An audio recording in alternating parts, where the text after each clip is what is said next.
creuser comme ça, vraiment, c'est... Maintenant, pour le protocole, je ne sais pas, moi, je suis un peu trop... Bon, on a voyagé, moi j'ai voyagé hier, j'ai pas pu coordonner avec. Là où j'étais, c'était après Guénian, il n'y a pas de réseau. Donc, quand je viens, on a commencé à voir. Moi, le protocole que je propose, soit on reçoit les gosses, on va le mettre dans la cour, avec ça.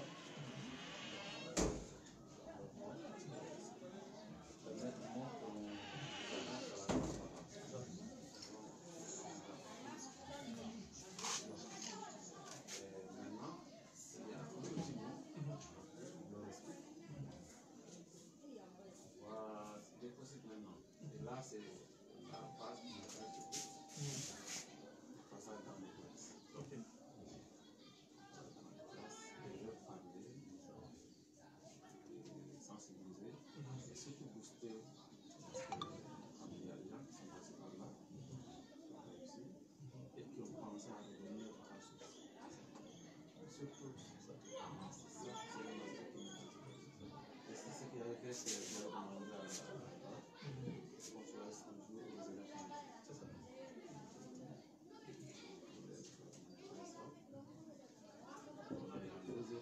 Oui.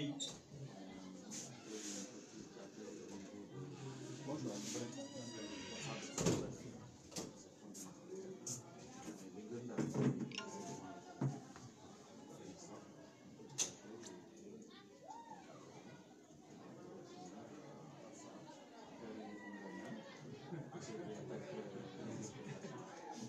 D'emblée, voilà, nous on a rêvé de pour ceux qui connaissent Jennifer, on a essayé de mettre parce que c'est pas c'est très bien, c'est excellent. Non, non, en fait, c'est nous, la conception que nous avons, c'est que l'enseignant doit revoir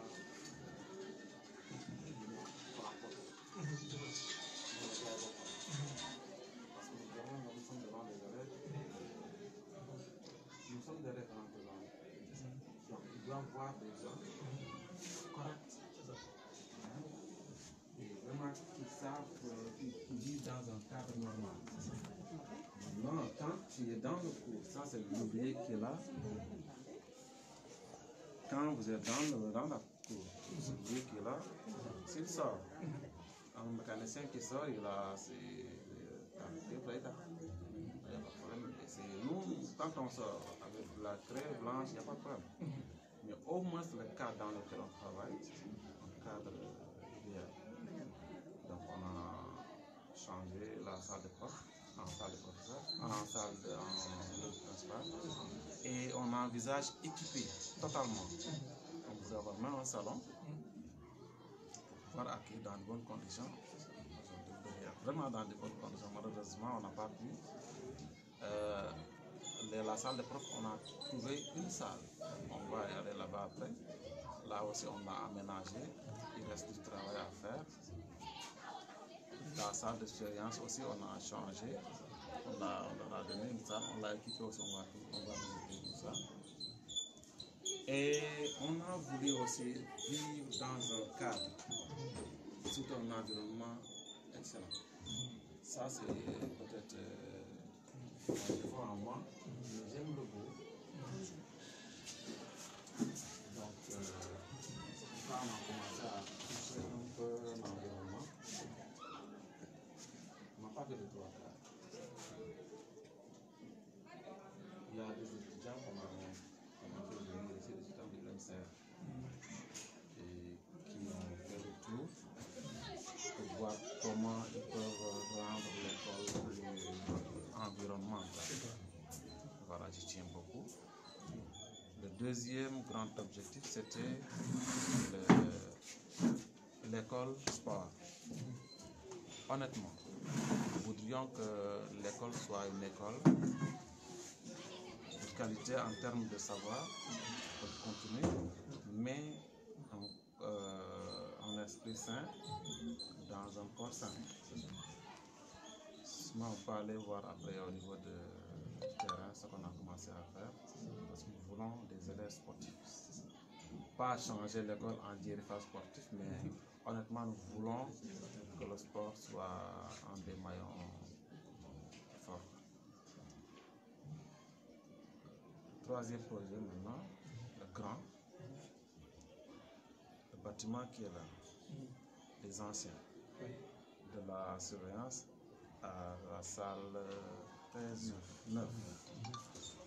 Notre objectif c'est de raser et construire en hauteur. Et on récupère les salles, le nombre de salles qui était là, il y a 6 salles, on les récupère en haut. Maintenant en bas, on a un amphithéâtre, une salle informatique, une bibliothèque et un laboratoire. Il est même possible qu'on ait un gymnase, salle de gymnastique. C'était ça notre objectif. J'en ai parlé à l'IF, il m'a demandé, mais la salle, l'amphithéâtre, un amphithéâtre pour un collège. J'ai dit, moi je crois à autre chose, à une autre forme d'enseignement d'ailleurs. Je prends les maths que je maîtrise. En statistique, fréquemment on voyait tu prends 5 classes, 5 profs différents, vous risquez d'avoir 5 vocabulaires différents. On a dit, pourquoi ne pas avoir un amphithéâtre et inviter une personne ressource, ou bien la cellule fait une leçon, une fiche, et traite devant tous les élèves de 3e, ou bien de 4e, ça dépend du niveau. Les élèves auront l'information dans les mêmes conditions, le même vocabulaire, et le prof reste, bon, va juste faire des TD dans sa classe. Et ça peut se faire en histoire-géographie, ça peut se faire dans toutes les matières. En EC, par exemple, quand on prend le thème, la citoyenneté, il y a tellement de personnes qui peuvent venir faire la leçon. Et du coup, les élèves ont la même information. Et c'était ça mon objectif. Et j'y crois. Je ne sais pas combien d'années je ferai ici, mais je ne lâche pas le projet. Il y a des gosses qui sont en train de prendre des mesures. Je ne sais pas si vous les voyez. Ils sont là. Ils sont en train de prendre le plan. Parce qu'on avait suivi le plan à travail. À Mbodj, Ousmane Mbodj. Voilà. Et lui qui a envoyé ses agents pour prendre le plan d'abord de l'école. Il est chargé de faire le plan, de prendre le projet. Maintenant, c'est à nous de faire le projet. On lui remet une copie, il va essayer de voir avec les bailleurs qu'est-ce qu'on peut avoir. Mais pour nous, vous êtes les premiers bailleurs. Donc, vous informe que le cinquantenaire de Bérika, c'est en octobre. De cette année. On est en train de faire pousser toutes les archives. Voir exactement les anciens de Guinée. Où est-ce qu'ils sont, qu'est-ce qu'ils sont devenus. Et faire appel. Parce que c'est leur école. Et on tendra la main à tout le monde. On ne sera personne. On avait même envisagé de faire un forum au mois de mars. On est en train de travailler encore là-dessus. Un forum qui va voir exactement tout ce qui peut se faire. En ce moment, ce ne sera plus notre projet, mais le projet de Bambé. Bon, en résumé, c'était ça notre objectif.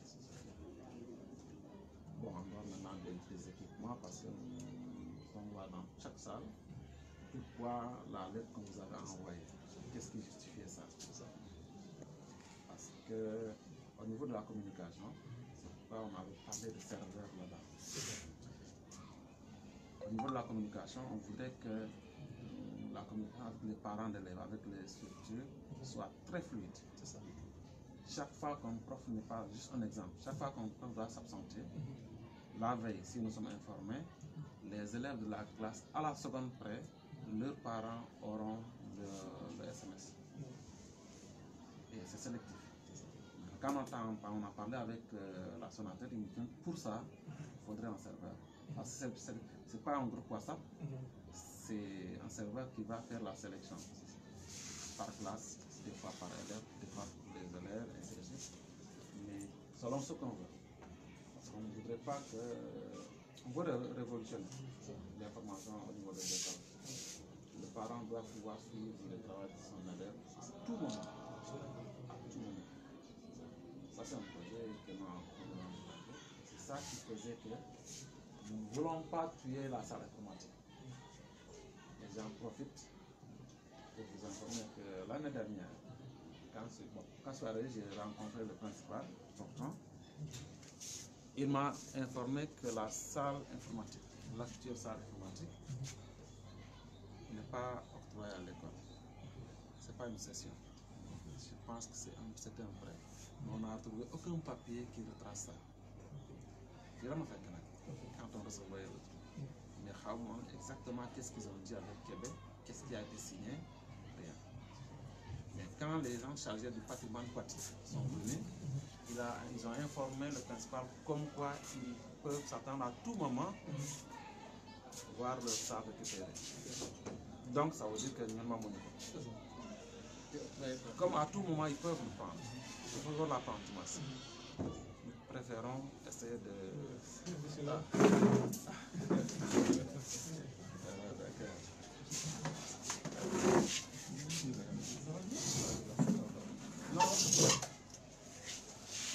Donc c'était un peu dans ça. On n'a pas refusé de travailler pour la salle. Mais on est sûr qu'à tout moment ils peuvent récupérer. Tant qu'on n'a pas vu les traces qui nous octroient la salle définitivement, nous préférons travailler sur place pour ne pas avoir de surprises. D'autant plus qu'on a énormément de choses à faire. La bibliothèque doit être informatisée, la salle de surveillance doit être informatisée, la salle de prof, et tout. Donc, en résumé, c'est ça. Encore une fois, pour ne pas reprendre la parole, tout le monde est content, on est passé dans les classes, et quand on va sortir, les élèves vont sortir vous accueillir. Et je ne sais pas si c'est la formule qu'on va retenir. On donne le matériel devant eux. C'est ça qui est retenu. Non, on aussi, hein, principal. Hein. Bon. Vraiment chez vous, les gars, donc on aussi. Hein. Bon, juste le dernier mot, c'est que quand je suis arrivé, j'ai choisi une équipe de 9 personnes. Tout homogène. Mais avant de venir dans ce truc, on a fait quelques renseignements. Les personnes, les agents qui sont susceptibles de pouvoir travailler avec moi dans la clarté, dans la transparence et dans la rigueur, on a formé 9 personnes, avec moi 10. Uniquement pour la transparence. Tout ce que j'ai fait, c'est en groupe. Toutes les décisions sont en groupe. Il n'y a qu'une seule chose qui m'engage, c'est ma signature. C'est moi qui dois signer parce que c'est moi qui vais m'engager devant l'autorité. Mais toutes les décisions sont prises en commun. Je pense. Donc ça, c'est un leitmotiv pour moi. C'est pourquoi je leur demande qu'est-ce que vous en pensez. Parce qu'on n'a pas eu le temps de tout caler hier. Voilà, monsieur Bom. Merci beaucoup. Merci beaucoup. J'ai été bavard, mais je pense que j'en profite pour le donner. C'est utile.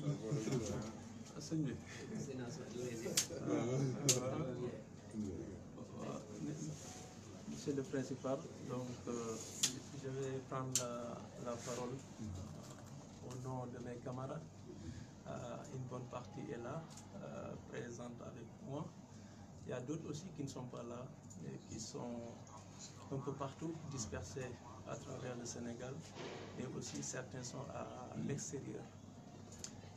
Comme vous le savez, nous étions des élèves ici au niveau du CEM Djerifal dans les années 92 à 96. Après, en un moment, tout le monde est parti, on s'est dispersé et la magie des réseaux sociaux a fait qu'on s'est retrouvés. Et ces retrouvailles ne datent en gros que de 2 à 3 ans. Donc commencé à se parler, à constituer notre réseau. Et on avait jugé que c'était aussi important, au-delà des retrouvailles, qu'on puisse penser encore à notre école qui a tant contribué dans notre formation, qui a contribué à ce que nous sommes. Donc il fallait qu'on pense à cette école, faire un retour et essayer de voir comment on peut accompagner l'école. Et ça donc, l'année passée, c'était la toute première fois qu'on est venu ici, et on était venu avec quelques fournitures, et aussi écouter le corps professoral, écouter le personnel par rapport à leur desiderata, ce qu'ils veulent, dans quel domaine on peut les soutenir. C'est ainsi qu'on avait compris que l'outil informatique était intéressant à acquérir dans cette école. On nous a fait visiter les salles de classe, y compris la salle informatique qui est en dehors de l'enceinte. C'est ainsi que dans nos réflexions, on s'était dit qu'il faut qu'on achète des ordinateurs, des vidéoprojecteurs, tout ça pour permettre aux élèves, au personnel de pouvoir mieux travailler. Surtout quand on sait qu'actuellement l'informatique est centrale dans ce que nous faisons. Et cette pandémie de la Covid vient encore le témoigner. C'était ça l'intention. C'est aussi participatif. C'est pas vraiment, je parle peut-être aujourd'hui, mais l'idée ne vient pas forcément de moi. Les cotisations viennent de tout le monde. Et on a pensé donc que c'était important qu'on participe à cet effort, que nos camarades, j'allais dire, nos neveux et nièces vont bénéficier, mais aussi le Sénégal va en bénéficier. Parce que, comme vous le savez, l'éducation est au cœur de tout. Si aujourd'hui on arrive à faire quelque chose, c'est parce qu'on a été bien formé, parce qu'on a eu des professeurs qui étaient des références pour nous, des modèles. Vous faisiez allusion à cela. Et c'est comme hier, quand on était passé là. Il y a des choses qui sont restées, il y a des professeurs qui nous ont marqués. Et on ne peut pas les remercier. Ce qu'on essaie de faire, c'est juste un geste pour accompagner quand même l'ensemble, les parents d'élèves, les professeurs et nous-mêmes, à ce que ça puisse avancer. C'est aussi une occasion peut-être pour nous de faire appel aux autres camarades, aux autres anciens lycéens, qu'ils essaient de venir ou de revenir dans l'école pour pouvoir quand même contribuer avec leur effort dans cela. Voilà en gros la raison pour laquelle on était venu aujourd'hui. Donc une deuxième fois, la première fois c'était l'année passée, ceci c'est une deuxième fois et on pense que ça ne va pas s'arrêter là. Parce que fort des projets que nous venons d'entendre auprès du principal, on saura mieux calibrer nos efforts pour que prochainement quand on viendra, que ça ait un impact beaucoup plus significatif.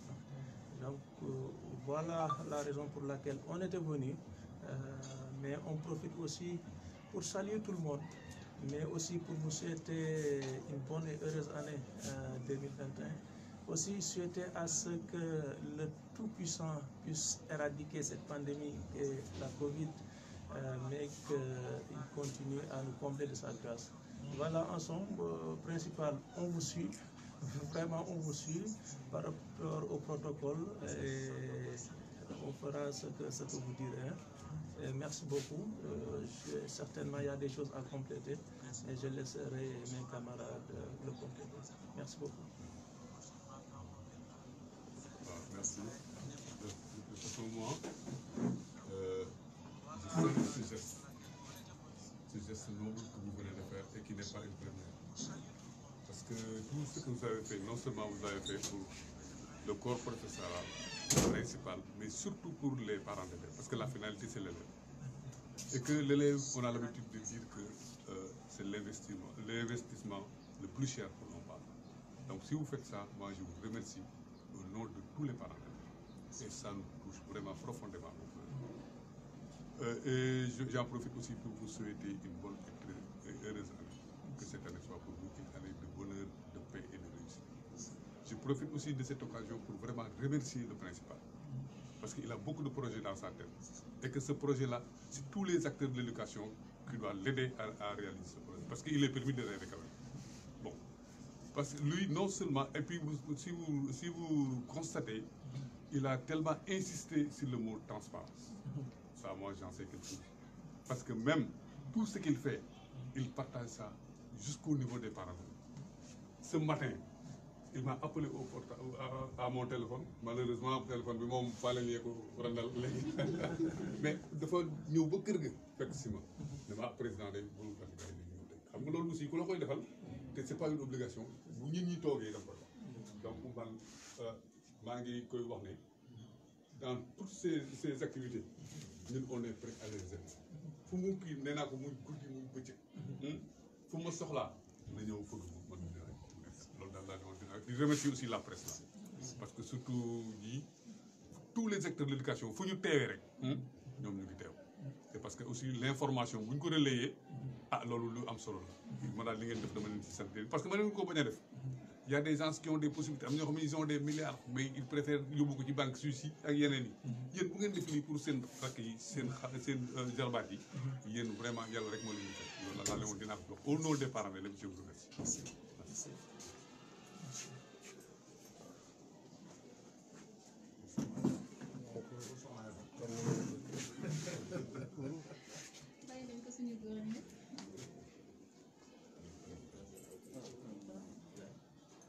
Peut-être ce sera après, c'est pour montrer aux enfants qu'on a été comme eux. On avait le même âge, on est passé par là, et donc on a gardé notre photo quand on était en 6e ou 5e. À l'époque, les après-midi, on partait à l'école 1 ou 3. C'est l'ancienne photo. Vraiment, on était tout petit, 12 ans, 11 ans. On l'a ramené. On a ramené aussi. Voilà. On a ramené une photo aussi beaucoup plus récente. Vous êtes là-bas dans tout ça. C'est difficile de dire.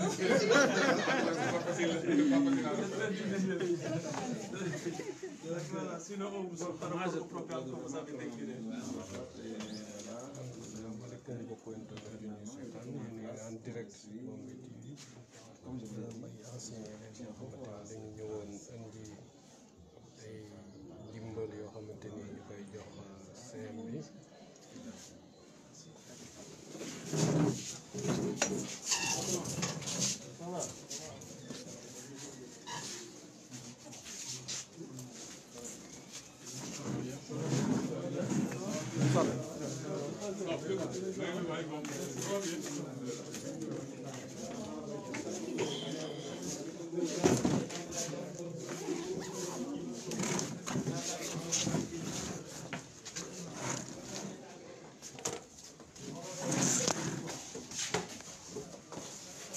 donc ñu ngi nii di joxe ji li nga xamante ni moom la ñu fi indi woon ngeen ko suivre en direct di leen ñaan aussi ngeen partagé ko parce que initiative la bu rafet boo xamante ni waa Bambey képp ko war a mën a gis donc képp koo xamante ni mu ngi connecté na partagé donc gis ngeen ko nii.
teg ak matériel.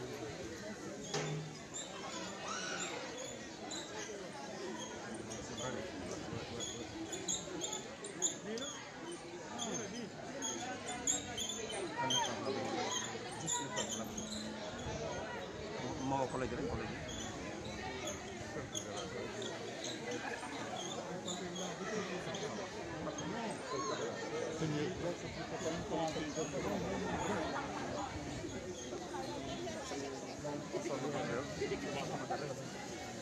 waaw bien sûr c'est pas recommandé.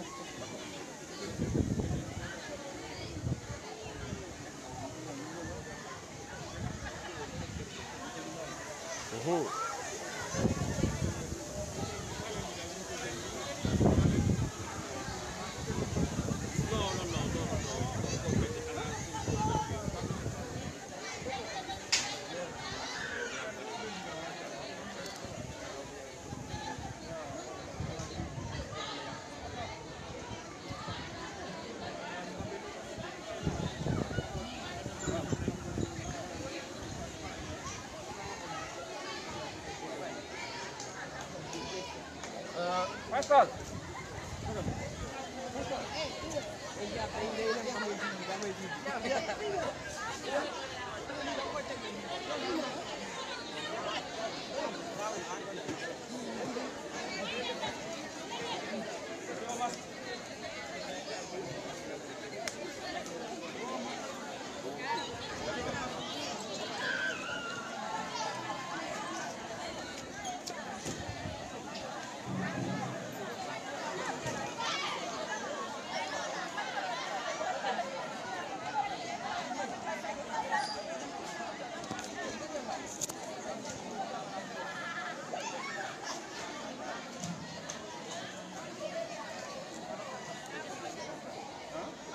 donc asalaamaaleykum mbokku internet yi comme ni ngeen koy seetaan nii donc gis ngeen ko donc mu nekk loo xamante ni lu am solo la donc ñi nga xamante ni moom moo nekk ancien étude kii élève seen jéeri faal yi ñëw indi fi ay lot de matériel yi nga xamante ni gis ngeen ko ni donc mu nekk lu am solo waaw ñu bëgg rek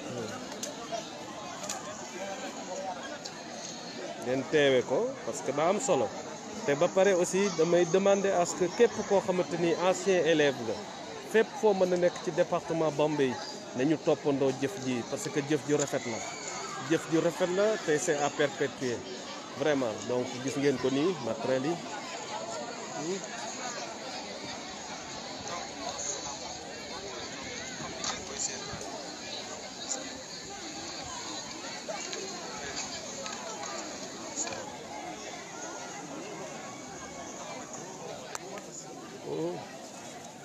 ma leen di ñaan yéen ñiy seetaan na ngeen partager leen pour que image yi ñëpp mun ci jot parce que initiative bu rafet la ñu ngi leen di ñaan ngeen partager ko au maximum donc gis ngeen ko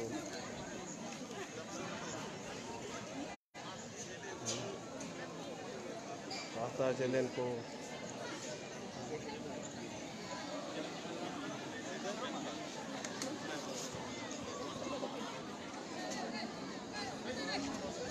yéen am groupe WhatsApp am ngeen groupe WhatsApp ah il faut prendre le lien ngeen def ko fa les gens peuvent suivre en direct man ils peuvent suivre ça en direct bu fekkee ne envoyé ngeen lien bi ça est sur Bambey TV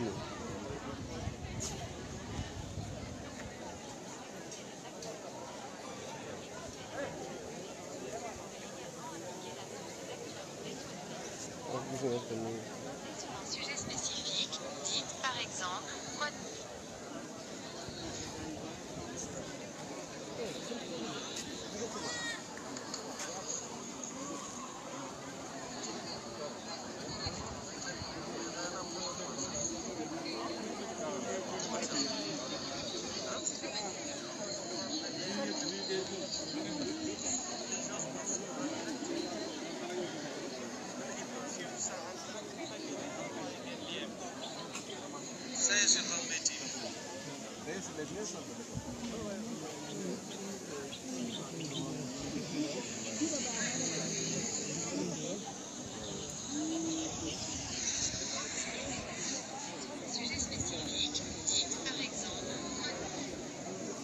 pas commencer pour éviter.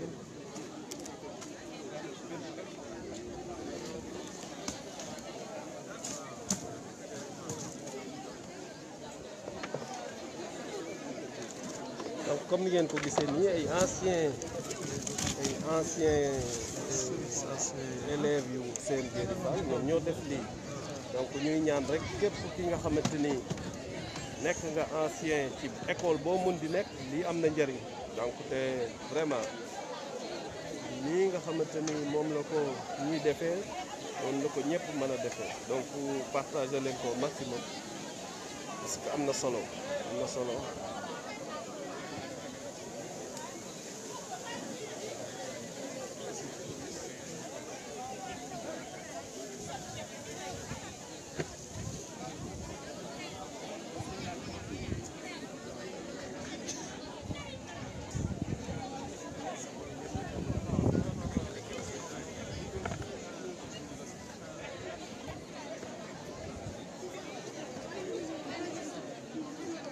Partagez leen au maximum partagez leen ko donc ñu ngi leen di ñaan ngeen partager vidéo yi parce que lii am na solo dafa nekk loo xamante ni fierté la pour Bombay.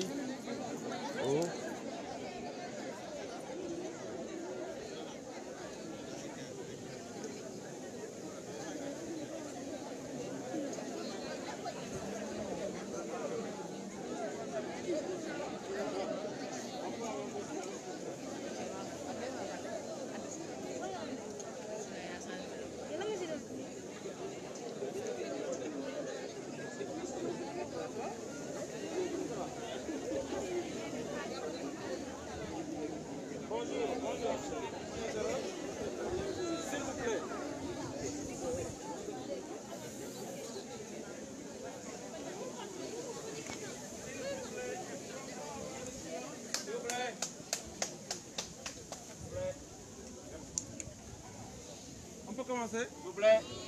Voilà. Chers élèves, bon, on est là en cérémonie protocolaire, une toute petite cérémonie qui ne va pas durer, pour vous présenter vos oncles, vos papas, vos grands frères qui sont là devant vous, qui ont été des élèves d'ici. Ils sont tous des anciens élèves de Jéeri Fall.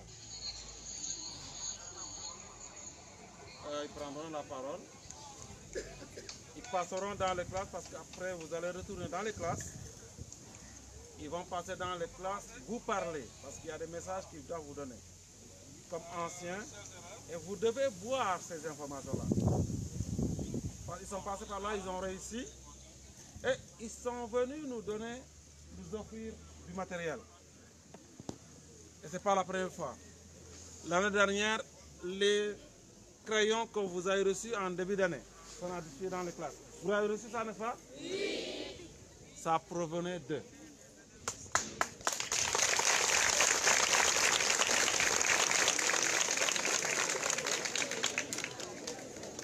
Ils ont tenu aussi à revenir sans qu'on leur demande. Et je précise, s'il vous plaît, je précise, on ne leur a pas demandé de revenir. S'il vous plaît. Ce sont eux qui ont demandé à revenir en force. Et ils nous ont demandé quels sont nos besoins. Alors,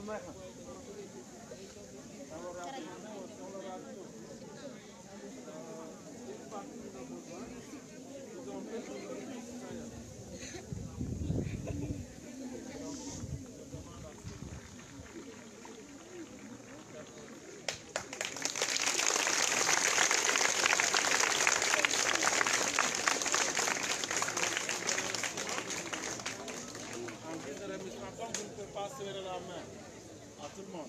Vous ne pouvez pas venir dire merci à tout le monde. On va dire merci à un seul, d'accord?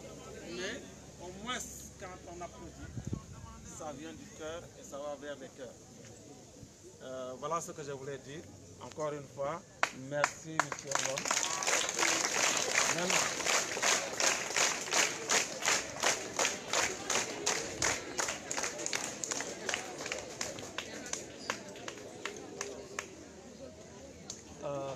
Merci beaucoup.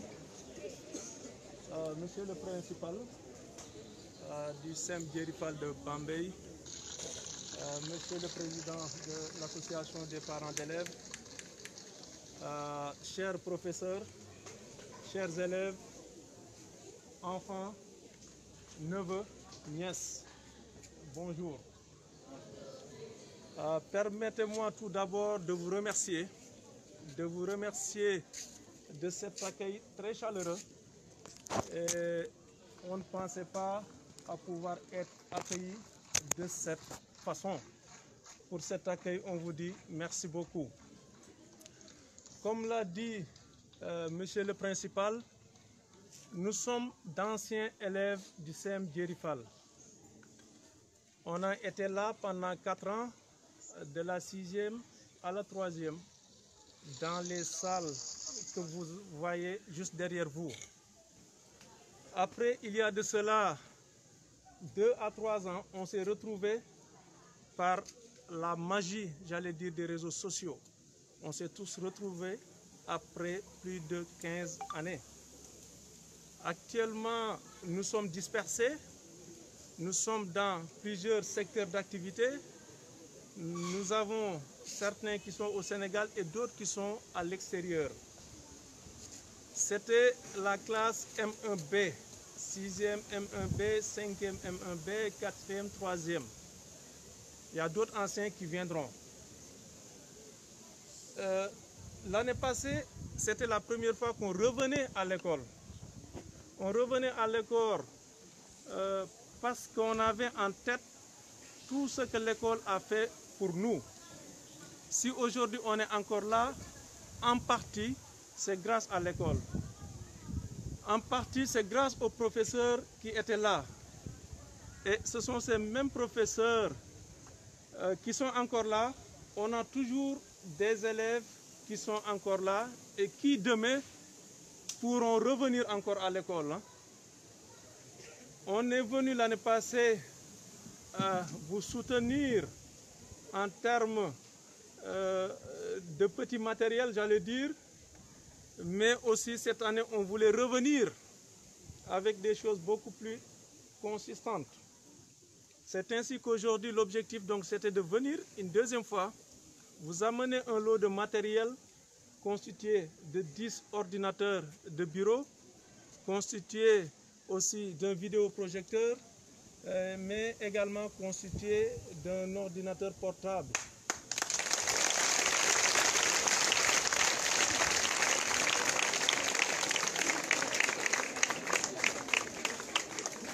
Pour nous, c'est une manière de contribuer aux efforts qui sont entrepris, des efforts de l'État, des efforts des professeurs, mais des efforts des parents. C'est aussi, nous, une manière de venir contribuer à cet effort.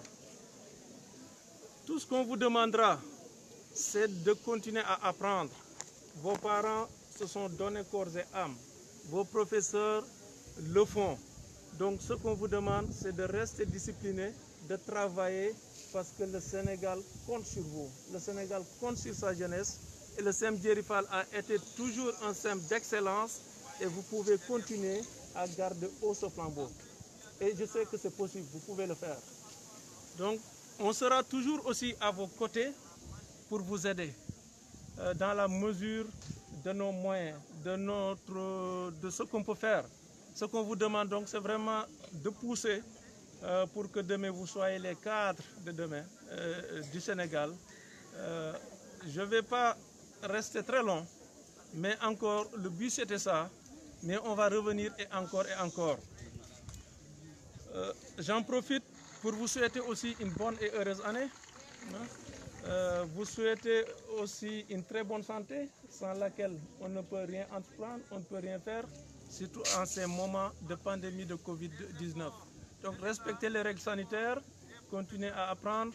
Vos enseignants, vos professeurs seront là. Nous aussi, en tant que vos oncles, vos papas, on sera à vos côtés pour vous aider. Encore merci beaucoup pour tout. Bonne journée.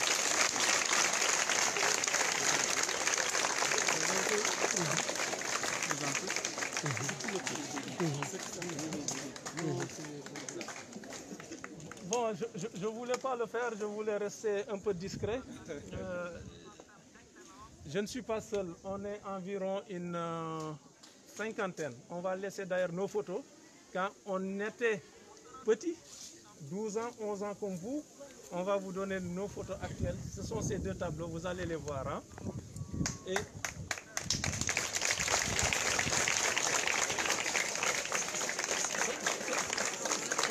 on a fait votre âge.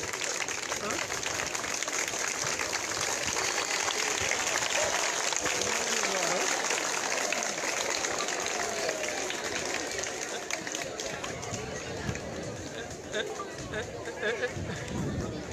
Et pour terminer,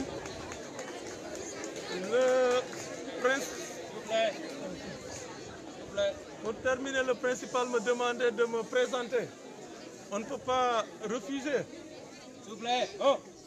Parmi tout ce personnel, on est dans des secteurs très variés. Il y a des professeurs d'université, des docteurs, des enseignants, chercheurs.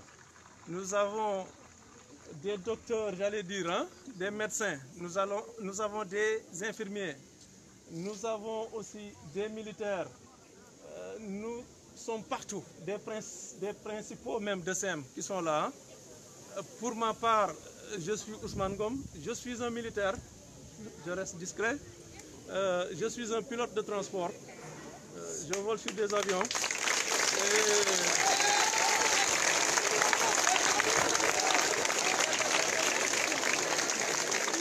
je suis un commandant de l'armée. Mais ce n'est pas ce qui est important. Ce qui est important est que chacun parmi vous peut apporter sa pierre dans l'œuvre de construction nationale. C'est important. Vous en avez les capacités, vous pouvez le faire et le monde a évolué de telle sorte qu'on peut faire beaucoup de choses actuellement. Surtout avec l'outil informatique, vous avez beaucoup de choses à votre disposition. Vraiment, je vous encourage beaucoup à travailler et on reste ensemble. Encore merci.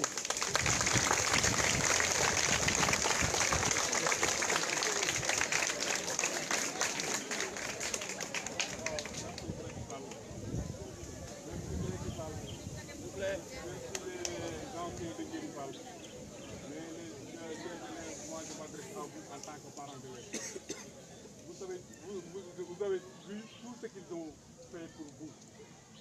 Non seulement pour vous, mais pour l'équipe de Guérifal et directement aussi pour les parents d'élèves.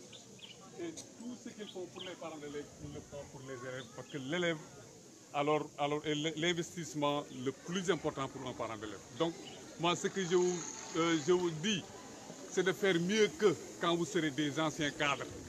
Vous irez plus loin que ça. Parce qu'eux, ils ont fait leur devoir. Ils pouvaient utiliser cet argent-là à autre chose, ils ne l'ont pas fait.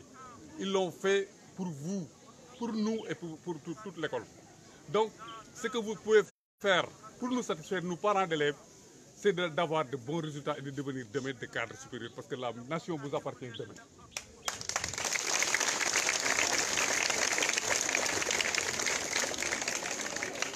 Et ils ont pu se retrouver, ils ont pu réussir avec beaucoup de difficultés, parce que si vous regardez les photos là, vraiment c'est des photos, en cette période-là, l'enseignement n'était pas facile. Ils se sont battus seuls pour être ce qu'ils sont aujourd'hui. Donc vraiment, vous aussi, vous devez comprendre qu'avec les réseaux sociaux, on peut faire du bien, mais on peut faire du mal. Ça, c'est le côté positif des réseaux sociaux. Donc je vous conseille aussi de suivre cet exemple. J'en profite aussi pour remercier le principal. Nous devons tous l'accompagner dans ses actions parce qu'il a beaucoup de projets en tête. L'appel pour les autres, les autres cadres. Pour les autres cadres. Voilà. Les autres cadres qui sont passés par l'école. Maintenant, notre objectif aussi, c'est d'appeler les autres cadres qui sont passés à l'école pour faire ce même geste. C'est un conseil vraiment de parents d'élèves que je voudrais vous donner. Je profite aussi de cette occasion pour remercier la presse. Parce que la presse là est présente partout où l'école est satisfaite. Donc vraiment aussi, on ne peut pas le payer. Je vous remercie. De toute façon, c'est quelques mots là que je voudrais dire. Merci.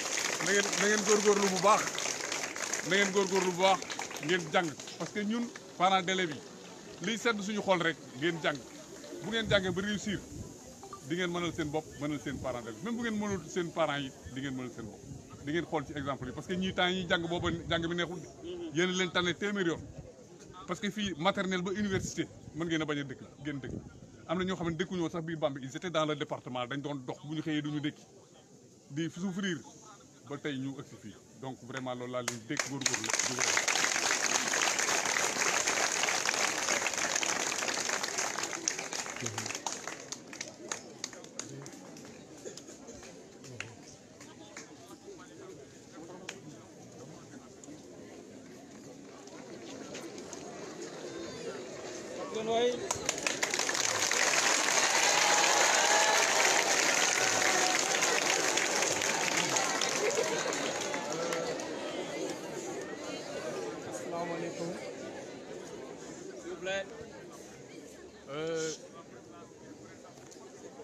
maa ngi nuyu ñëpp ci seen tur ak seen sant et je demanderai aux nouvelles générations ou à la nouvelle génération future qui viendra ici de nous construire l'établissement en R+2 pour qu'on ait un lycée.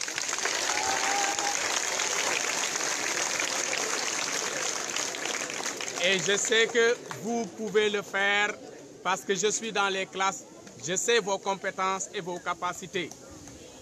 Je sais que vous pouvez faire mieux.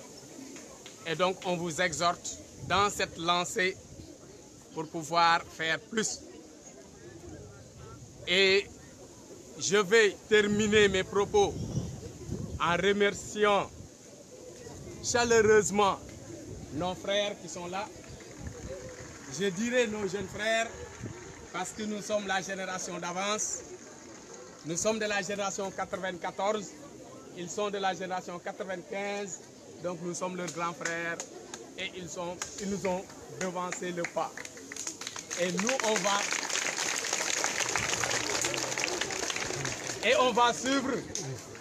on va suivre les pas de nos jeunes frères qui ont une idée beaucoup plus mûre que la nôtre, mais comme on le dit, aux âmes bien-être, la valeur de l'homme n'atteint point le nombre d'années. Nek xalé teewuta am xel ñun ñooy nekk seeni mag mais yàlla dogal na ne ñooñu jiitu ci loolu ñun dinañ roy ci ñoom pour def lu ëpp li ñu def. On lance un appel aussi aux autres générations pour qu'ils accompagnent le principal innovateur qui a démarré déjà, vous l'avez constaté, l'environnement. On ne peut pas être dans un cadre, on ne peut pas enseigner dans un cadre de vie qui n'est pas propre. On ne peut pas enseigner dans un cadre de vie qui n'est pas accueillant. On ne peut pas dérouler une compétence ou un enseignement, apprentissage sans un environnement adéquat. Et le nouveau principal nous a offert un environnement accueillant. Et si on entre dans l'établissement, on saura qu'il y a des modifications, des changements dans le progrès de l'environnement.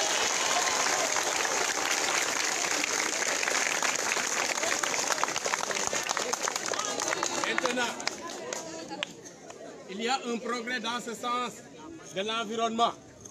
On vous attend maintenant dans le progrès du relèvement du pourcentage de réussite qui est à 86,75% de cette année-ci. On souhaiterait à ce que le nouveau principal, qu'on l'accueille avec un pourcentage de 90%. Donc vous, élèves de troisième, vous avez un défi à relever. Parce que vous avez une année avec le nouveau principal. Avant de le quitter, il faut le quitter en beauté. Donc on vous exhorte dans ce sens de quitter le principal en beauté avec un pourcentage extraordinaire. Chers camarades, chers collègues, qui nous sommes dans les classes, on va aussi travailler dans le sens d'accompagner le principal pour que ces idées novatrices soient vraiment visibles au niveau du Sénégal. Et donc, pour cela, je remercie l'ACE qui est toujours à côté de nous. Donc, merci beaucoup, chers frères. Merci. Bon. On va clore la petite cérémonie. Vous allez regagner les classes avec vos professeurs. S'il vous plaît. Vos tontons vont passer dans les classes qu'ils ont fréquentées. S'ils ont le temps, parce que le temps manque des fois, ils peuvent passer au niveau de toutes les classes. Mais retenez juste que si par hasard, ils ne passent pas dans votre classe, sachez que c'est parce qu'ils n'ont pas le temps. Ils ont tout suspendu pour venir. Ils ont quitté Dakar. Oh. Donc, ceci étant, j'en profite pour te dire 3 choses. La première, je suis passé déjà dans certaines classes, je ne repasserai pas parce que c'est l'occasion. Et d'informer aussi Ngam et ses amis que nous avons instauré une bourse d'excellence. Je suis passé dans certaines classes, je n'ai pas eu le temps de passer dans toutes les classes. Cette bourse d'excellence, on a mis la barre très haute. Pour avoir cette bourse, il faut en 3e que vous ayez une moyenne de 17. En 4e, une moyenne de 17. En 5e et 6e, une moyenne de 18. Qu'est-ce que c'est qu'une bourse d'excellence? Si nous avons 20 élèves qui ont la bourse d'excellence, nous allons prendre les moyens d'agir.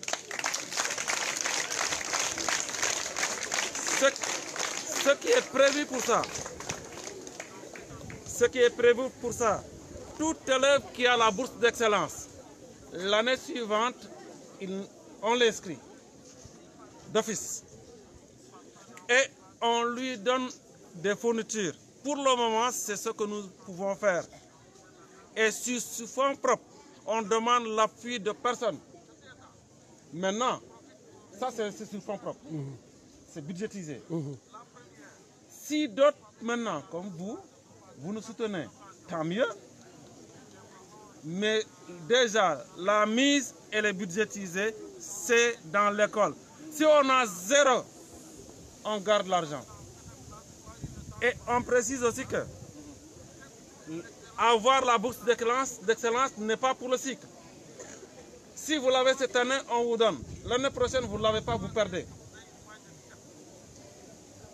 Cette année aussi, deuxième chose, il y aura une distribution des prix. Là, personnellement, on tend la main et à d'autres. Et la troisième chose, c'est par rapport à mes collègues, que je remercie beaucoup. Parce que je suis venu, j'étais nouveau, je le suis plus. Je suis arrivé bleu. C'est là que j'ai pu exercer mon poste principal pour la première fois. J'ai pris le service le 26, on a ouvert les classes le 5. Donc sans eux, je ne pourrais rien faire. Et quand je suis venu pour étaler mon projet, ils l'ont pris à cœur. Tout le monde. Chers collègues, je vous remercie devant tout le monde. C'est ça que je voulais dire. Et merci à tout le monde. Pour ne pas... Voilà, je pense que c'est combien? Il y a 10 ordinateurs. Un rétroprojecteur, comme il a dit. On a dans le portable. Et le reste est à venir. En dernière salle. donc comme ni ngeen ko gisee léegi ñu leen di kii rek ñu leen dem si li nga xamante ni moom moo am fii nga xamante ni mooy Bambey ñu leen koy kiyal en direct nekk initiative bu rafet ñu leen di ñaan ngeen partagé ko parce que image yi am na solo ci ni nga xamante ni day tax toppandoo lu baax dara nekku ci roy lu baax dara nekku ci donc ñu ngi leen di ñaan ngeen roy li nga xamante ni tey moom la moom la kilifa yi nga xamante ni tey ñoom ñu ngi nekk fii jàngee ci école CM Diéry Fall bi yaroo Bambey donc mu nekk lu am solo waaw mu nekk lu am solo.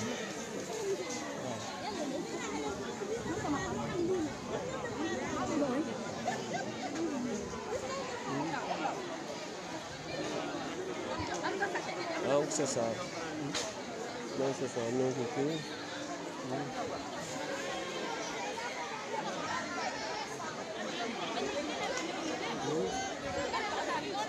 Ana Monsieur Thiam. Monsieur Thiam. Thiam. Monsieur Thiam.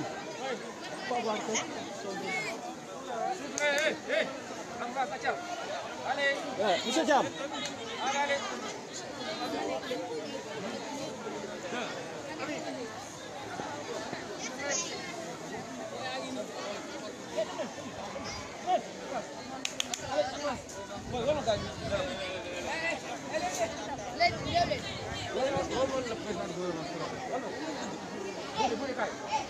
C'est la présidente du gouvernement.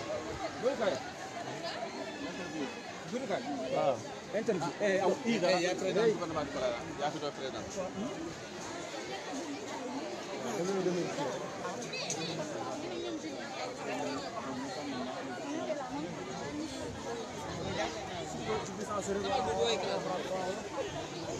waaw ñoo ngi nii ak présidente gouvernement scolaire yow léegi ci ñi lay seetaan ban ñaax ak aussi ban remerciement ngay def ñi nga xamante ni ñoo leen defal lii. ah doo leen remercier wala liñ def baaxul. waaw. acte bu baax la ñu def ñooy leen remercier ñun tamit ëllëg bëgg nañ dem ba am li ñu am ñëwaat si école bi def comme nii daal. léegi ñi nga xamante ni ñu ngi lay seetaan te peut-être fii la ñu jàngee te yàlla may na leen teraanga lan nga leen di wax. ñu ngi leen wax daal ñu revenir pour nous aider. jàppale école bi ci li nga xamante ni ay gën a defaraat miir yi gën a tabaxaat yenn classes yi donc loolu daal moo nekk li nga xamante ni moom la. waaw jërëjëf donc gis ngeen ko élèves yi kontaan nañu donc gis ngeen ko donc mu ngi noonu gis ngeen am nga kenn. doy na. c'est bon.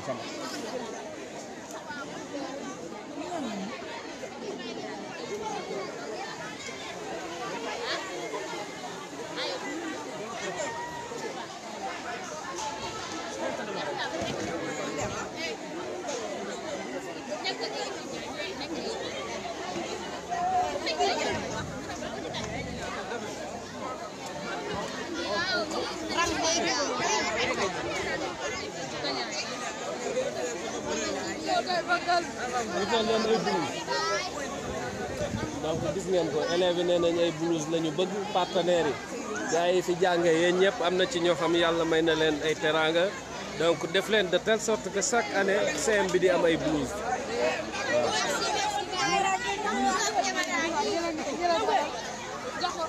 na ngeen abonné Bambey TV dem leen wër ko ngeen abonné Bambey TV mooy seen télé.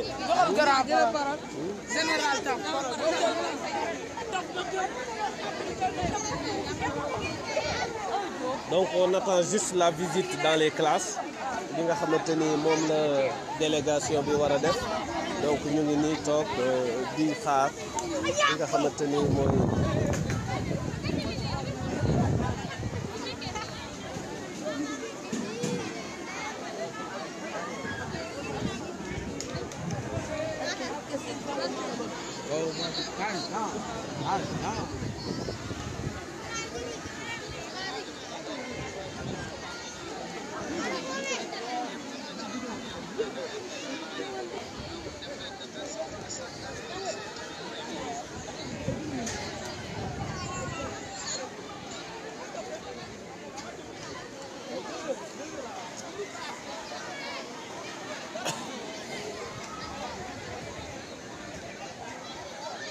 donc gis ngeen innovation yi nga xamante ni moom la fi principal bi indi macha allah donc léegi ñi namoon seen Jéeri Fall ñu ngi nii donc gis ngeen ko ah man nag am naa ci quelques souvenirs yoo xamante ni classe ba la ngeen di gis jànge naa fa classe bii nii jànge naa fa classe bii nii jànge naa fi classe bële jànge naa fi comme ni ngeen koy gisee nii donc bi ñuy def classe bii nii ngay gis jànge naa fa donc salle 14 salle 15 def naa fi cours donc c'est en quelque sorte un peu revenir à la source tu vois ici avec Baye Mbaye donc peut-être ñi may seetaan dinañ ko xam li may wax monsieur Mbaye Mat donc gis ngeen ko salle bi ça vous peut-être dit quelque chose gis ngeen ko salle bi mu ngi may jox souvenir monsieur Guèye anglais gis ngeen ko Chaka Joulou peut-être vous vous souvenez de Chaka Joulou ñi nga xamante ni mës nañu dugg ci salle bi donc Chaka Joulou mu ngi nii donc peut-être da ngeen di abonné Bambey TV yéen ñëpp donc gis ngeen ko yéenay classe ñaan ban classe 6e E donc c'est bien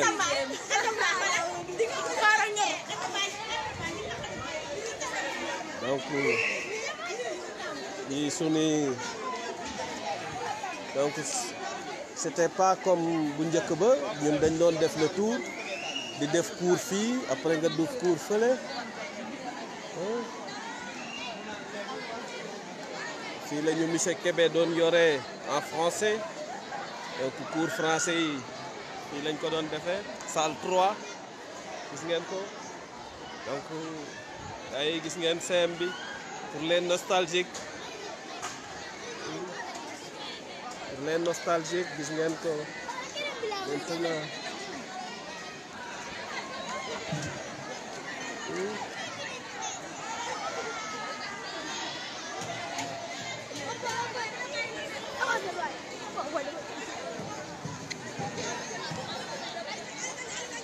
donc xale yi ñoo fi nekk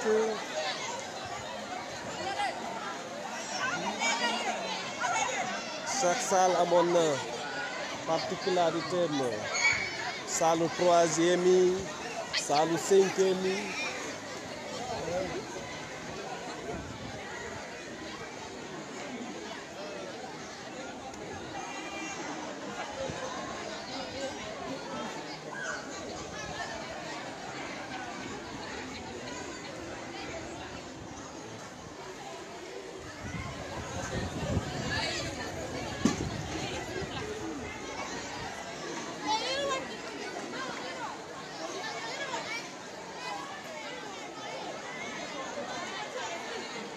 naa dañuy xaar rek visite dans les classes su ko defee ñu arrêté direct bi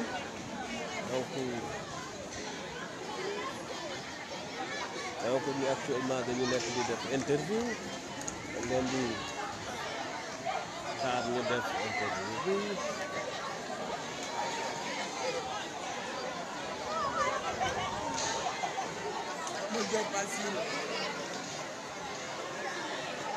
Oui, mais je pense que ne monsieur Fall Cheikhouna donc yaakaar naa ñii benn classe la initiative bi dafa jóge ci benn classe boobu ñoom ñoo def geste bi peut-être ñoom dañ ko limité ci seen groupe classe donc il y a un grand groupe aussi pour le CM Jéeri Fall les anciens du CM Jéeri Fall peut-être ñooñu nekk na ñi nga xamante ni peut-être li ñuy def dina concerner tout le monde mais ñii foog naa benn classe la 6e foog naa M1B donc ñoom ñoo ko def vers les années 95 donc 92 95 foog naa 96 donc ñoom ñoo peut-être ni mu amee ñeneen aussi noonu la amee ñeneen ñoo xamante ni ay groupe de toute façon daal yaakaar naa ci ñoom moom ñu ngi doxal li ñu war a doxal seen groupe donc yéen aussi bu fekkee ne am na ñeneen ñoo xamante ni waaye ñun en tant que presse au niveau de Bambey nous allons organiser quand même incha allahu rabi benn levée de fonds fexe dajale képp kuy doomu Bambey pour ñu gën a jàppale structure scolaire établissement scolaire yi nekk Bambey waaw parce que nag am na ci ñoo xamante ni ñu ngi souffrir tey boo jëlee tey école bu mel ni école annexe nga xamante ni ñu ci bëri foofu la ñu jaar donc école boobu tey fi ne nii pratiquement mur ba mu nga nekk mur boo xamante ni pratiquement presque pareegul boobu ba léegi donc lépp lu ñu ci mun a def incha allahu rabi dinañ fexe def ko waaw di leen ñaan rek ngeen di suivre li nga xamante ni mooy Bambey TV abonné.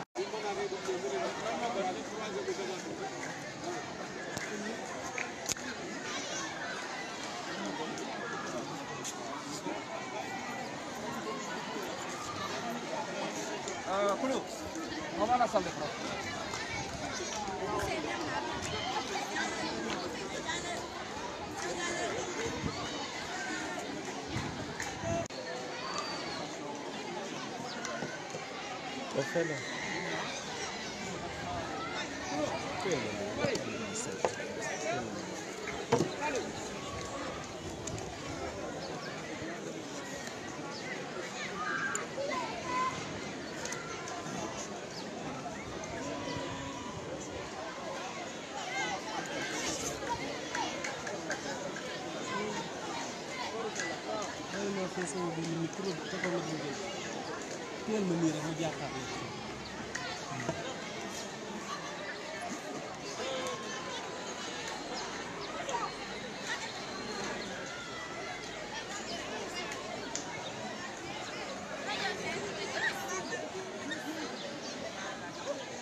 Pape, il faut toujours abonner à Bambey TV moo lay jox en direct li nga xamante ni moo am Bambey waaw donc. Ouais.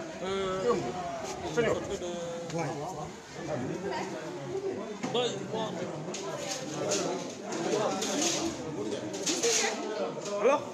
Ça va? Ça va bien, merci.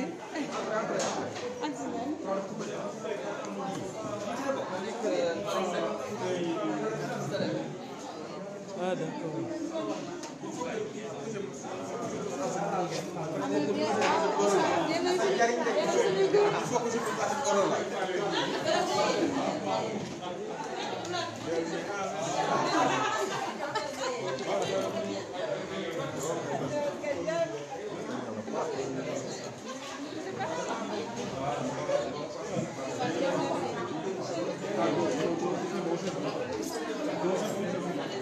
Ouais, moi, kañ la ñuy def ñu nit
Moi, pour moi, ce soir, ce qu'on m'a appris dans l'armée, on nous dit que l'art de commander, c'est s'occuper de ses hommes. Et on pense que vous êtes en train de vous occuper de vos hommes et femmes, il faut entendre par ça. Et quand vous mettez en place l'environnement qui leur permet de travailler, après ils peuvent travailler de façon sereine. Et donc, quand vous avez ce leadership éclairé, qui permet quand même d'organiser pour que le corps professoral puisse se retrouver, s'épanouir dans cet environnement et enseigner, c'est important. Et pour ça, on vous dit merci et il faut continuer comme ça. Vous avez notre soutien, on sera là, de loin. Et je crois que c'est ce qu'il faut faire et il faut continuer. Merci beaucoup. Merci. Nous venons au moment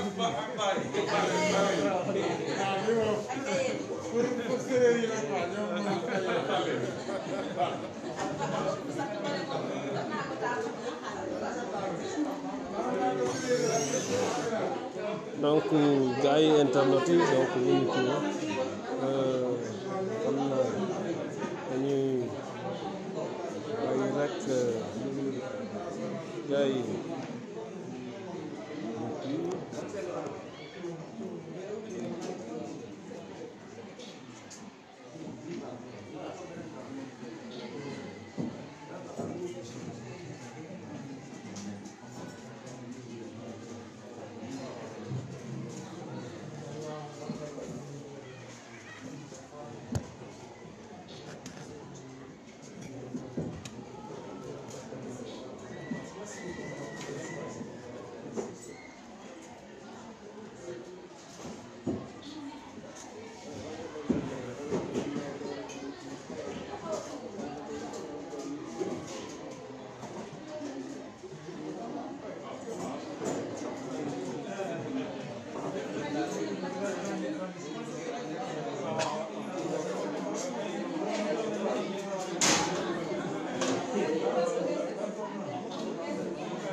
ñu may ñu tuuti rek incha allahu rabi ñu def visite des classes ñi nga xamante ni ñoom ñooy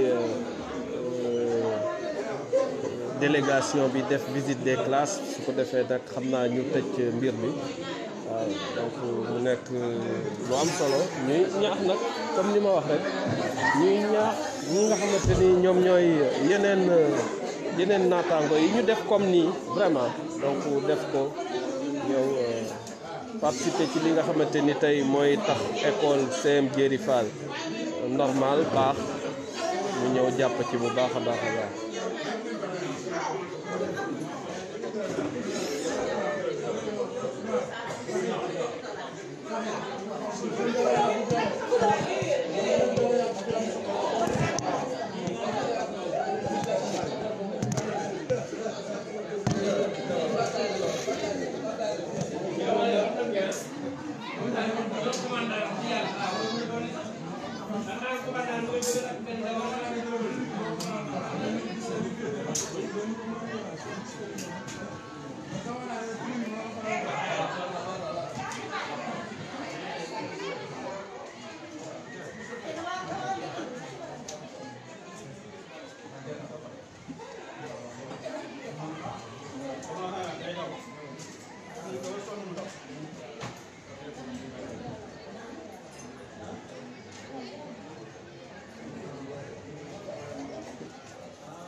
Ah d'accord. Oh là là. Ok. Mais les en temps, les deux doivent se faire gagner. Ça peut faire un peu quoi. Voilà. Ça 5 fois avec.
Ñu dem ah monsieur Thiam ñu dem ah. ñu dem waaw dañuy dem xaaral principal yi daa am benn papier bu signé quoi.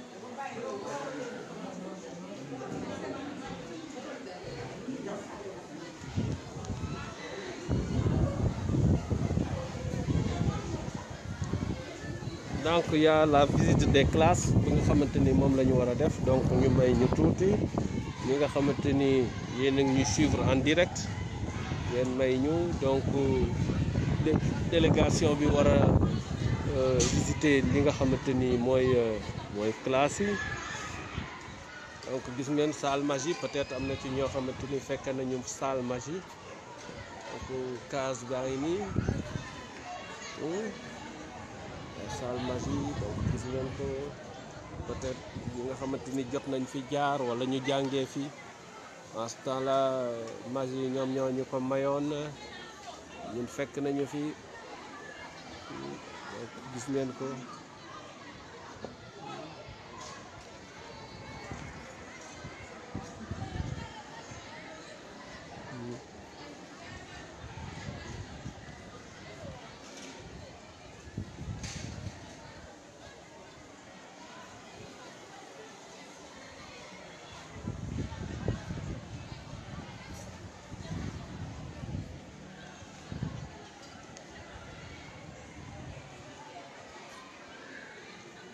donc Bambey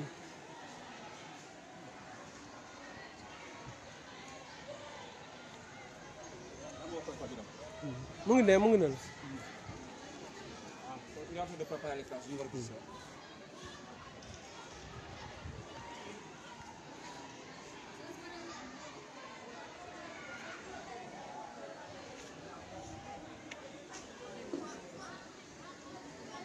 ñëpp a bëgg gis Bambey TV donc gis ngeen ko xale yi donc il s'approprie de Bambey TV donc ñu def quelques di 4e D la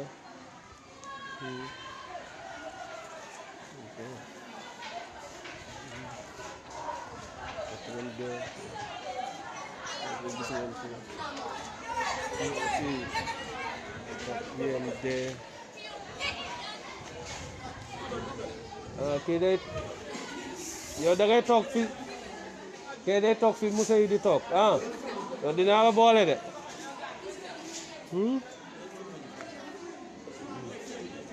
4e D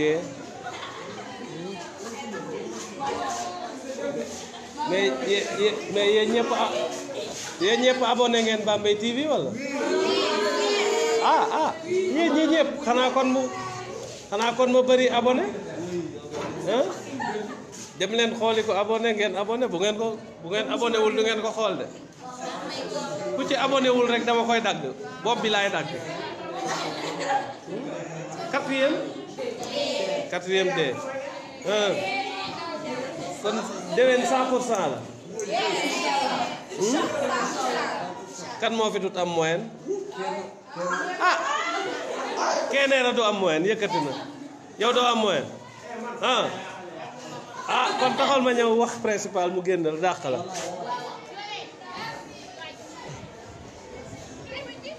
donc visite classe yaa ngi noonu donc président parent d'élève monsieur Thiam nga xamante ni képp koo xamante ni jaar nga CM Djeri Fall même bu nekkul sa prof sax xam nga ko ci gentillesse xam nga ko ci gëm CM Djeri Fall xam nga ko ci bëgg Bambey donc mu nekk koo xamante ni kenn dootu ko présenté waaw ñun ñii pratiquement S la ñu nekkoon cela veut dire que ñu ngi woon du ñu def espagnol mais presque ñëpp ko ràññee woon waaw donc gis ngeen ko ni ñoom laat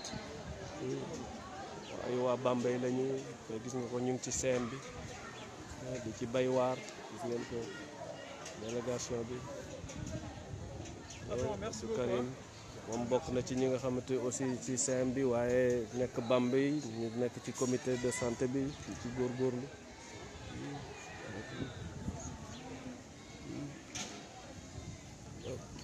ñu leen di ñaan ngeen suivre rek li nga xamante ni mooy visite des classes donc ñu ngi ci troisième C.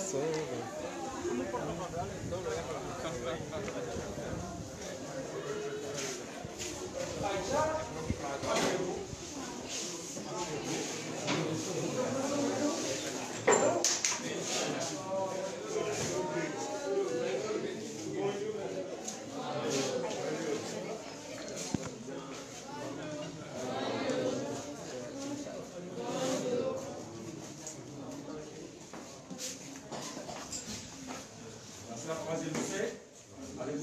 Gray, professeur d'anglais. Voilà, il n'est pas trop ancien, il vient d'arriver. C'est sa deuxième année. On a la chance d'avoir d'excellents professeurs ici.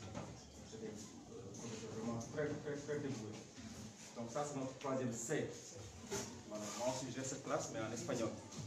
Voilà, donc comme nous leur sacré, ils sont venus voir un peu l'environnement dans lequel on est. Donc ça date de très longtemps. Donc pour vous dire que il y a des efforts à faire. Déjà mais aussi, il faudra penser à ça. Donc c'est votre école. Donc donc c'est comme ça qu'on construit une nation. C'est bon? Donc voilà, donc ils étaient juste pas ça pour voir. Donc les conditions dans lesquelles on travaille. Donc ils sont à remercier et à féliciter parce qu'ils ont pensé à nous. Voilà, donc véritablement, on est très content de les revoir aujourd'hui parce que nous, donc ils sont revenus cette année. Donc voilà. C'est bon? Merci. Voilà. Ça fait allez-y. Ce qui m'impressionne juste dans cette salle, il y a beaucoup de filles. Absolument.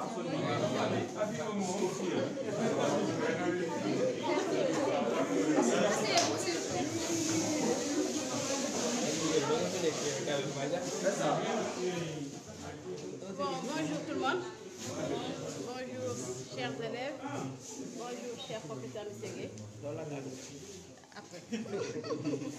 Donc mon nom c'est Abiba Tundo, plus connu sous le nom de Bijou pour ceux qui sont de Bambey. Je suis née à Bambey, grandi à Bambey. J'ai étudié ici à Djerifal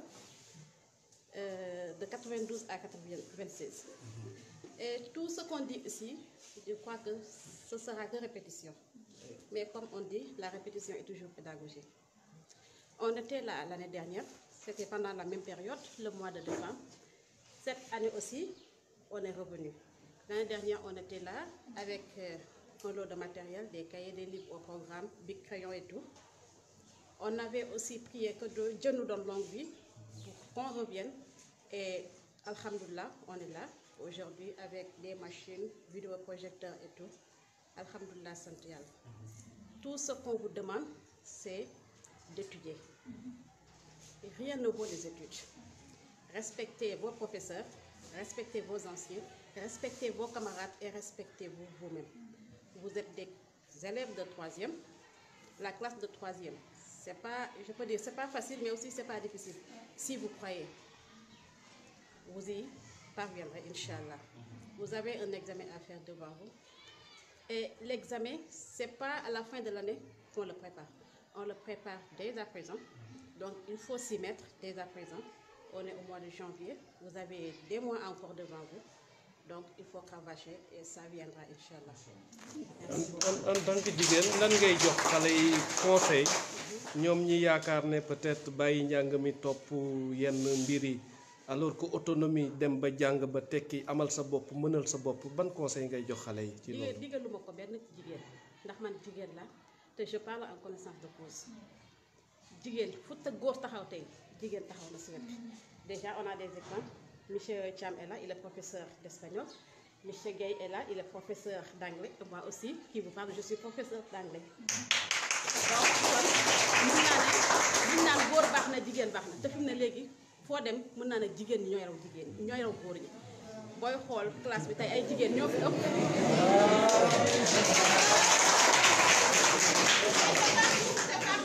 Nous avons des élèves, nous sommes dans les classes et on sait la réalité qui se trouve dans les classes. Toujours les filles sont devant. Donc, xoolal bu leen ko góor ñi mënal bu leen ko góor ñi yóbbu ci kaw si kanam rek.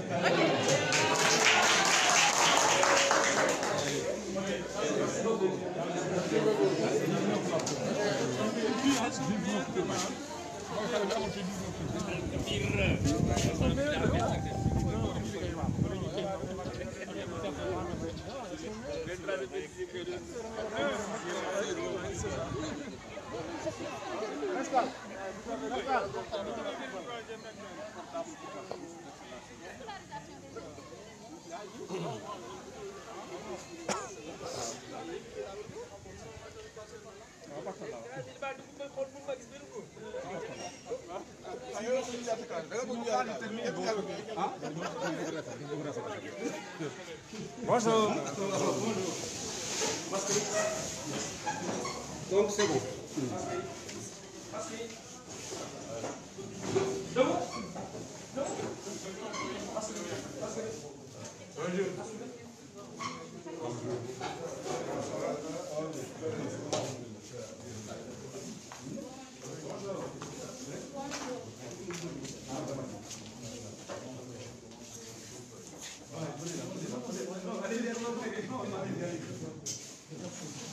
C'est la troisième D. Nous sommes actuellement en cours avec M. Serre, professeur de PC. Voilà, donc on va pas se répéter. Donc, on est juste venu pour voir un peu. Assis, merci, assis. Ce sont des salles que nous avons réflexionnées l'année passée, avec l'appui de l'ambassade des États-Unis. Donc, toutes ces 4 salles-là ont été refaites, donc même le sol a été refait. Donc, vraiment, ça, c'est quelque chose que nous saluons. Nous d'abord, on dit ça comme ça, c'est le programme. Donc, on applique à ça aussi. Donc, voilà, ces élèves, donc, ce sont des oncles, des papas qui sont revenus nous voir, les anciens élèves de Djerifal. Ils nous ont apporté du matériel donc, pour le bon fonctionnement de l'école. Donc, nous tenons à les remercier devant vous et vous dire que voilà, c'est ça le chemin. Tout ce qu'on fait là, c'est pas parce que mais on veut que vous deveniez comme nous, des docteurs, des aviateurs, des ministres, des députés. C'est ça qu'on cherche en fait. Voilà. Donc, c'est pas compliqué et c'est facile. Hein? Beaucoup de c'est facile. Maintenant, si tu passes à côté, bon, là aussi c'est l'autre revers de ça. Donc, pour ils sont là devant vous. Hein? On ne raconte pas des histoires. Plein de 6e, 3e. Aujourd'hui, ils sont revenus. C'est une fierté pour nous. Une grande fierté pour nous. Donc, voilà ce que nous avons à dire. Donc, non, si quelqu'un peut placer un petit mot, ensuite nous allons avancer.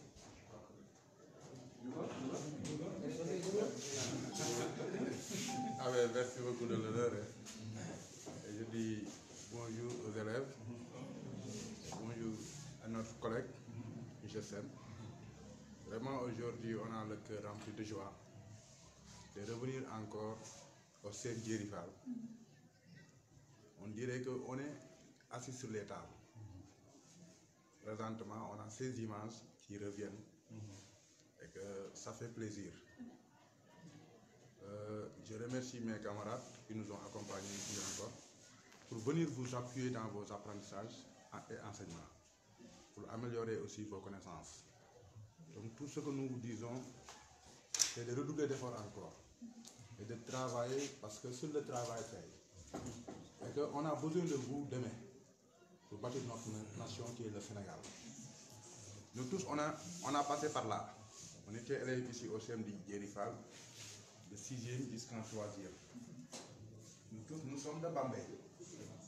Nous tous, nous sommes de Bambey. Nous sommes nés à Bambey, nous avons grandi à Bambey et nous avons étudié à Bambey. C'est par rapport aux exigences professionnelles que les gens se sont dispersés. Mais on a Bambey toujours dans le cœur. Tout ce que nous faisons pour que Bambey puisse réaliser aussi, on le fera. Donc soyez rassurés et soyez courageux encore. Il faut toujours travailler. Mais je vais terminer pour relever aussi le défi. Abibatou, qui a dit tout à l'heure là-bas en classe de 3e lycée, que les filles ont gagné. Parce qu'il y a plus de filles là-bas. Mais ici nous sommes en 3e B, notre 3e B. Les filles n'ont jamais gagné.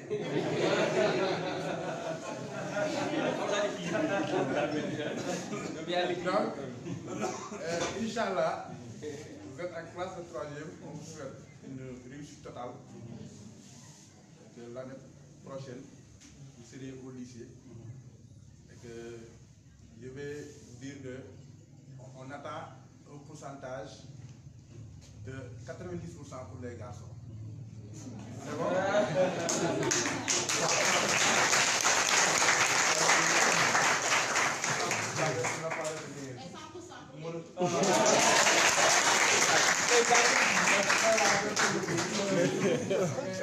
Karim lañ na ndax sa bopp.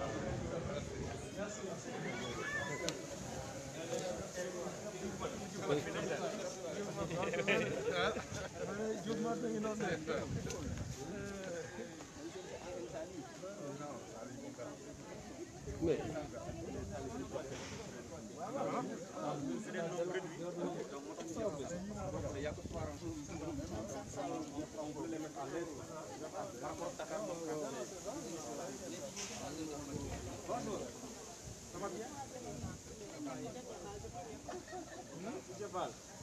Ça va bien,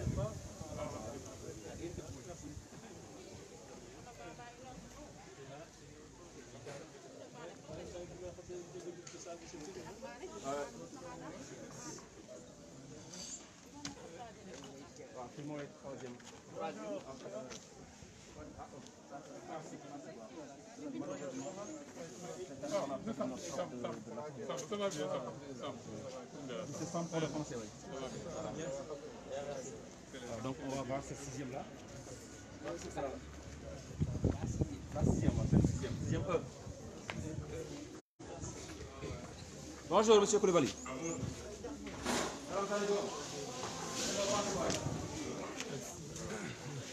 Bonjour.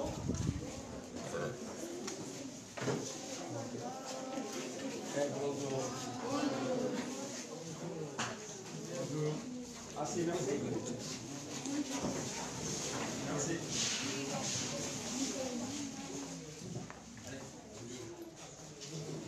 Bonjour. Voilà, donc c'est la délégation des anciens élèves du collège Michel Guéripa qui vient vous dire bonjour. Donc ils sont revenus ce matin, nous apporter du matériel. Donc, nous sommes en 6e E avec M. Koulibaly, professeur de mathématiques. C'est un Thiessois aussi, hein? Donc voilà, ils sont passés pour voir un peu dans les conditions dans lesquelles vous travaillez. Voilà, donc ils sont à remercier parce que nous ont amené du matériel.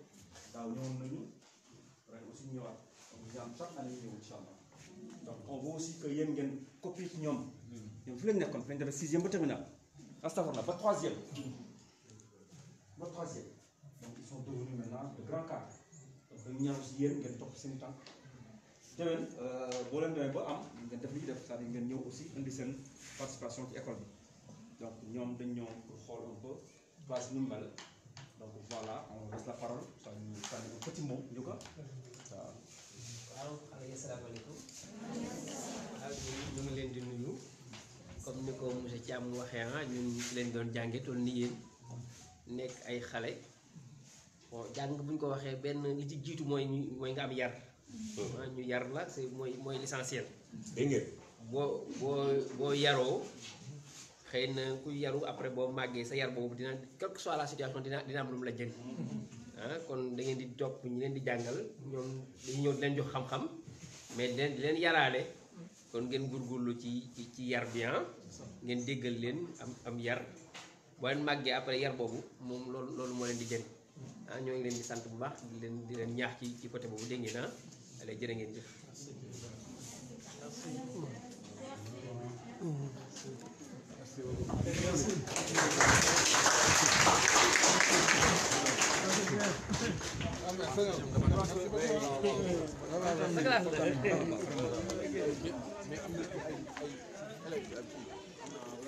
donc ñu ngi jeexal kii bi rek xam naa incha allah rabi léegi merci beaucoup vraiment merci beaucoup plus de votre temps. donc ñu leen di ñaan rek Bambey TV ngeen abonné xam ne Bambey TV yéen la fi nekkal lépp li nga xamante ni moo fi am nii lañ koy defee en direct